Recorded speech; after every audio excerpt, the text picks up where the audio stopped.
दानिश भाई बड़े परेशान नजर आ रहे हैं यार, क्या बात है? क्या बताऊं राहिल भाई, कोई कह रहा है कि जिसका कोई पीर नहीं होता उसका पीर शैतान होता है, और कोई कह रहा है कि बैत ज़रूरी है। फंसा पड़ा हूं, क्या करूं। अच्छा तो ये बात है, इसमें परेशानी वाली कौन सी बात है? ये बैत करना कौन सा जरूरी है भाई? कुरान और हदीस से कौन सा इसका सबूत मिलता है बैत का? और आप देख नहीं रहे आजकल के पीरों के क्या हाल है? मेरे भाई बस नमाज पढ़ो, जिक्रुल्लाह करो, यही काम काफी है बस। अच्छा चले, मेहरबानी आपकी। जी अलामा साहब, मेरी बात हो गई थी। इंशाल्लाह इस मसले का ज़रूर कोई ना कोई हल निकाल लेंगे। कोई बड़ी परेशानी वाली बात नहीं, अल्लाह पाक खैर करे। फिर बात करते हैं इंशाल्लाह। दानिश भाई का क्या गुम हो गया? दानिश भाई क्या ढूंढ रहे हैं?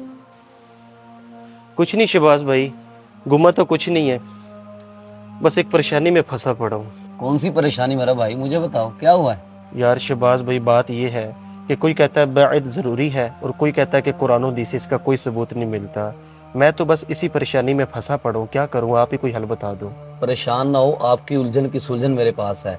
एक आलिम दीन है, मेरे दोस्त हैं, उनके पास जा रहा हूँ। आप भी मेरे साथ बैठें, इस मसले के लिए वहीं बात करेंगे। चले। अलामा साहब ये मसला है इनका, इस बारे में थोड़ी सी रहनुमाई फरमाएं इनकी। अच्छा बेटे, आपसे किसने कह दिया कि कलाम मजीद फुरकान हमीद के अंदर अहादीस रसूल सल्लल्लाहु ताला अलैहि वसल्लम में बैयत के दलाइल मौजूद नहीं है? अल्हम्दुलिल्लाह अज़्ज़ा वजल कलाम मजीद फुरकान हमीद के अंदर अल्लाह रब्बुल इज़्ज़त ने बैयत रिज़वान की तरफ इशारा फरमाते हुए अल्लाह रब्बुल इज़्ज़त ने कलाम मजीद में फरमाया, लक़द रदियल्लाहु अनिल मुमिनीना इज़ युबायिऊनका तहत शजरा। क्या फरमाया? फरमाया अल्लाह उन मोमिनों से राजी हुआ जिन्होंने शजर के नीचे बैयत की है। लेकिन हजरत, ये आयत तो सहाबा कराम के लिए उतरी थी, आप इस आयत को आज के पीरों फकीरों पर क्यों फिट कर रहे हैं? मेरे भोले भाई, सारा का सारा कुरान असहाबे रसूल से ही मुखातिब होता है, मगर असलूबे कुरान ये है कि कुरान की हर आयत का शान नुज़ूल खास है, हुक्म आम है। जैसा कि नमाज की आयत का शान नुज़ूल खास है, लेकिन हुक्म आम के तहत हम सब नमाज पढ़ते हैं। रोजा, हज, ज़कात और जिहाद की आयत का शान नुज़ूल भी खास है, लेकिन हुक्म आम के तहत ये सारे काम हम सब भी कर रहे हैं।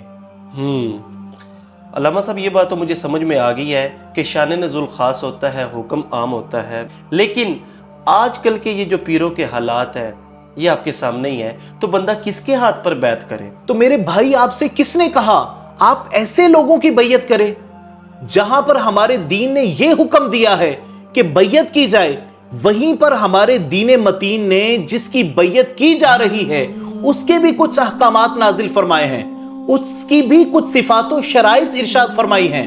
वो सिफात क्या है मैं आपके सामने रख देता हूं। उसकी सिफात और शराइत ये हैं कि वो शरीयत का पाबंद हो, यानी मुत्तबे सुन्नत हो, नबी करीम अलैहिस्सलाम की सुन्नतों का आमिल हो, उसके चेहरे पे दाढ़ी सजी हो, वो फासिक मुअल्लिन ना हो, यानी औरतों जैसा ना लिबास पहनता हो, ना औरतों जैसे बाल रखता हो, ना ही 10-20 अंगूठियां पहनता हो।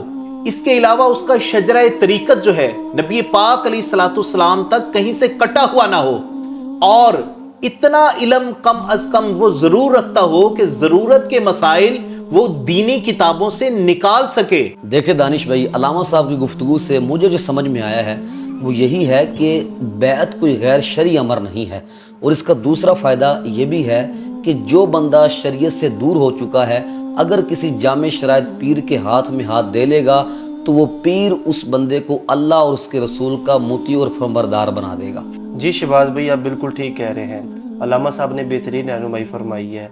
जबकि शरीयत से साबित है बैत करना, तो बैत करने में हर्ज ही क्या है।